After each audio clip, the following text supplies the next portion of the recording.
And Nick, who was my partner in crime, his son one day fell on his chin and split his chin, and he was in the hospital, and he couldn't pay the 3,000 ringgit to stitch it up. So I paid for him, and Nick had a fight with his wife that night and said, look, I gotta go. So Nick left, and I said, don't worry, I'll handle it. So Nick left, and when he left, I really did open the books. I said, okay, let's see where we are. I said, open the books, and I was like, oh my God, we were in debt to the tune of about 280,000 ringgit, you know, with no business model. So I had a business, Fat Boys Records in Dubai. We had Rock the World 1, we had run Rock the World 2 already, which were really major profit centers. And we had just invested in some editing equipment, okay? So I was like, oh shit, what am I gonna do? Okay, I'll make use of the editing equipment, because we had an editor. We were paying him about 700 a day to edit this commercial for my card or whatever. And I had to get rid of him. He said, who's gonna edit? You? I said, oh, I guess I have to. So I had to learn I had to read this book, this Final Cut Pro book, this thick back then, Final Cut Pro 6 I think.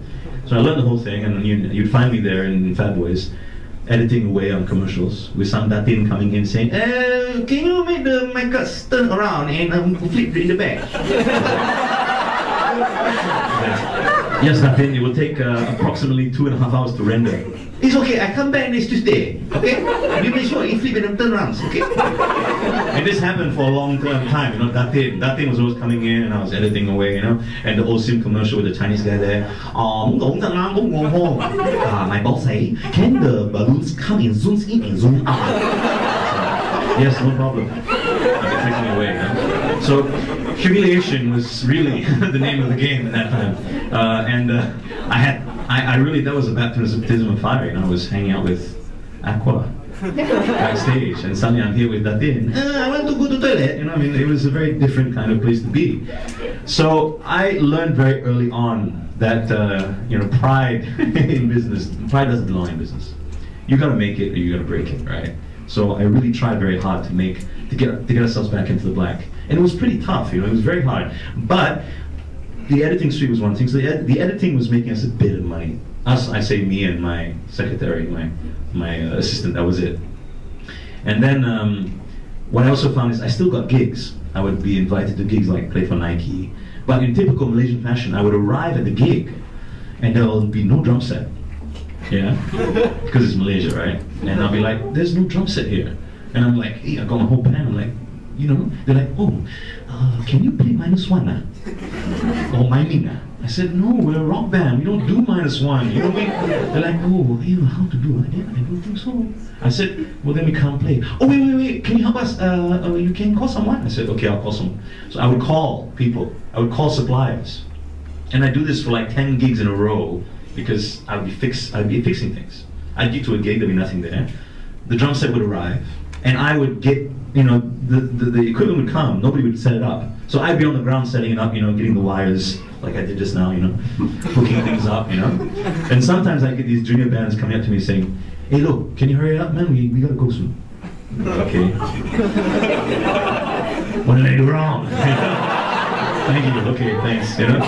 So, you know, I'd be on my hands and knees at Starbucks, you know, because they didn't take the wires down. So I'm like, someone's gonna trip if they go across, you know. And they're like, yeah, here's some tape. And I'd be like, okay. I'm the type of person who's just like, okay, sure, you know. And then HSBC, the head of marketing would come up and say, yeah, so where's Jason Lowe and his band? Oh, there he is. That's his ass. You know?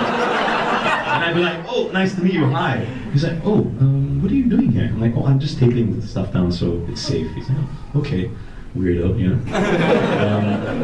So I really learned very early on to just go for it, you know, and not worry too much and not be so like sambol and, you know, malu and stuff like that, because I really had no choice. But things did get bad, you know. Things got pretty bad. I mean, when I came back from UK, I told my dad, Dad, here's your credit card. I said, here you go. I'm a man now, so I didn't want to go back to my dad and say, come on, Dad, help me out. It was a matter of pride. And it got pretty bad, you know, the people start calling from everywhere, you know. I got calls from my landlord. I had a really great landlord, Muhammad Heng, and he called me and he said, hey, you know, Jason, you know, your rent is due, you know, you're 2 months already. I was like, Muhammad Heng, is a really tough time, you know, and I'll get your rent next month or whatever. He said, look, I've been through it, take your time, you know. I said, okay. He was really good to do that. and then I'd get someone else call. One morning I woke up and I had like 3 suppliers call me in a row. Vinny, I remember Vinny, called me, Jason, you owe me for the poster. I said, yes, I know. Then, yeah, because I print 55,000 poster for Naked Breed. I said, okay, I'll pay you 6,000, okay. Can I pay you 2,000 next week? Okay, thank you very much. And then I'd get calls. And it got so bad that day that that was when things changed for me, because I kind of lay back in my bed and I had my conversation with God. Okay. I don't usually talk to God because I think He's really busy. So I don't think He wants to hear from me all the time. When people say, how come you don't pray all the time? I'm like, I don't want to disturb Him. Everyone else is praying, gimme, I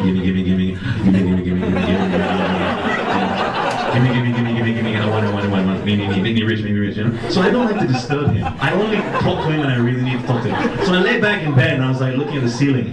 And I swear to you, the ceiling opened up and I imagined this old guy looking down at me with a beard. And I was just talking to him like this and I said, Kayla, I get it, you're gonna get me out of this, right?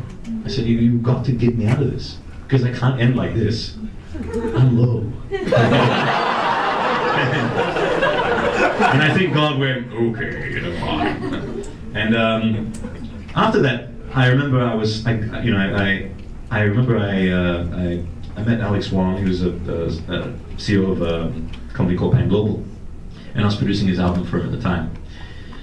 He was paying me a little bit, tiny bit, and I told him about Rock the World. He said, "Why don't you meet one of my guys?" And I met this guy, and we got Rock the World 3 sponsored by Pan Global.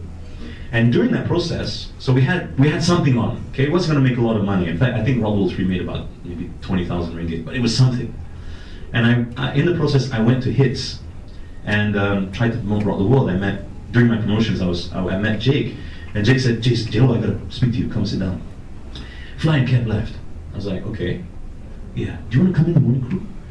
And I was like, I'm low. I'm not a DJ. I mean, I'm a rockstar, man. You can put me on the morning crew. We'll pay 8,000 ringgit. But you know, I wouldn't mind giving radio a try, actually. So there I was a DJ on radio all of a sudden. And this is when things really started to change. They kind of flipped. But before this process, and one story, I don't know if you heard it, I've told my famous guitar story a few times. But the worst point, actually, was in this point before I got my first paycheck from Hits that it was really bad. Fat Boys was on the verge. And Zaid from Disagree had joined me, and I told him, look, I don't know how much I can pay you, but whatever. He joined me, and it got so bad that Zaid called me one day and said, look, the phone line's been cut. He called me from his handphone. The phone line's been cut, electricity's going to be cut, and I don't have my salary. I said, shit, man. I said, okay, look, what can we sell? And I had a Fender Telecaster that I rarely use because it was signed by Steve Vai, Joe Satriani, Eric Johnson, and the guitarist for Deep Purple, Steve Morse. And I bought it for about 5,000. I thought to myself, well, it's going to be at least worth 10,000. So I said, come, get it. I bit my tongue. And sometimes I have to do a tough thing. Yeah. I bit my tongue. I said, let's go to Cash Converters in Klanajaya. So we hopped in the car, we went to Klanajaya. Zaid was like, are you sure? Are you sure? I'm like, look, man, we need the money. We need to pay back Dad. We were still in debt, like 250,000 or 200,000. We hadn't crawled out of it yet. And we went to Cash Converters one morning, I remember. And I told Zaid, you got to take it in, you got to do it for me. I am too embarrassed. I don't want them to see low in Cash Converters.